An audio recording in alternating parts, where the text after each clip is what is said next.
from mentioning, and to which I will assign no fictitious name, there is one anciently common to most towns, great or small, to wit, a workhouse, and in this workhouse was born, on a day and date which I need not trouble myself to repeat, inasmuch as it can be of no possible consequence to the reader, in this stage of the business at all events, the item of mortality whose name is prefixed to the head of this chapter. For a long time after it was ushered into this world of sorrow and trouble, by the parish surgeon, it remained a matter of considerable doubt whether the child would survive to bear any name at all, in which case it is somewhat more than probable that these memoirs would never have appeared, or, if they had, that being comprised within a couple of pages, they would have possessed the inestimable merit of being the most concise and faithful specimen of biography, extant in the literature of any age or country. Although I am not disposed to maintain that the being born in a workhouse is in itself the most fortunate and enviable circumstance that can possibly befall a human being, I do mean to say that in this particular instance, it was the best thing for Oliver Twist that could by possibility have occurred. The fact is, that there was considerable difficulty in inducing Oliver to take upon himself the office of respiration, a troublesome practice, but one which custom has rendered necessary to our easy existence, and for some time he lay gasping on a little flock mattress, rather unequally poised between this world and the next, the balance being decidedly in favor of the latter. Now, if, during this brief period, Oliver had been surrounded by careful grandmothers, anxious aunts, experienced nurses, and doctors of profound wisdom, he would most inevitably and indubitably have been killed in no time. There being nobody by, however, but a pauper old woman, who was rendered rather misty by an unwonted allowance of beer, and a parish surgeon who did such matters by contract, Oliver and nature fought out the point between them.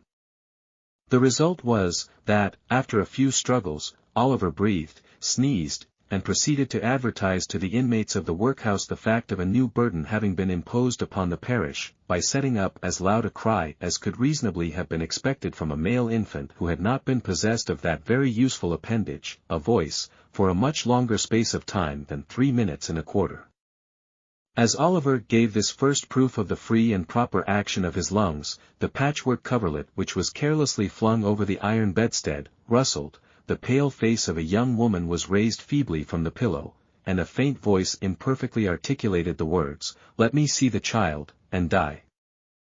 The surgeon had been sitting with his face turned towards the fire, giving the palms of his hands a warm and a rub alternately. As the young woman spoke, he rose, and advancing to the bed's head, said, with more kindness than might have been expected of him, "Oh, you must not talk about dying yet." "Lord bless her dear heart, no," interposed the nurse, hastily depositing in her pocket a green glass bottle, the contents of which she had been tasting in a corner with evident satisfaction.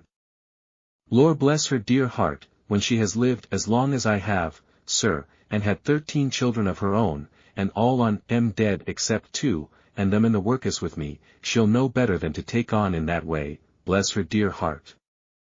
Think what it is to be a mother, there's a dear young lamb do." Apparently this consolatory perspective of a mother's prospects failed in producing its due effect. The patient shook her head, and stretched out her hand towards the child. The surgeon deposited it in her arms. She imprinted her cold white lips passionately on its forehead, passed her hands over her face, gazed wildly round, shuddered, fell back, and died. They chafed her breast, hands, and temples, but the 11 blood had stopped forever. They talked of hope and comfort. They had been strangers too long. "It's all over, Mrs. Thingummy," said the surgeon at last. "Ah, poor dear, so it is," said the nurse, picking up the cork of the green bottle, which had fallen out on the pillow, as she stooped to take up the child. "Poor dear. You needn't mind sending up to me, if the child cries, nurse," said the surgeon, putting on his gloves with great deliberation. "It's very likely it will be troublesome. Give it a little gruel if it is." He put on his hat, and, pausing by the bedside on his way to the door, added, "She was a good-looking girl, too. Where did she come from?" "She was brought here last night," replied the old woman, "by the overseer's order." She was found lying in the street. She had walked some distance, for her shoes were worn to pieces, but where she came from, or where she was going to, nobody knows. The surgeon leaned over the body, and raised the left hand. "The old story," he said, shaking his head, "no wedding ring, I see."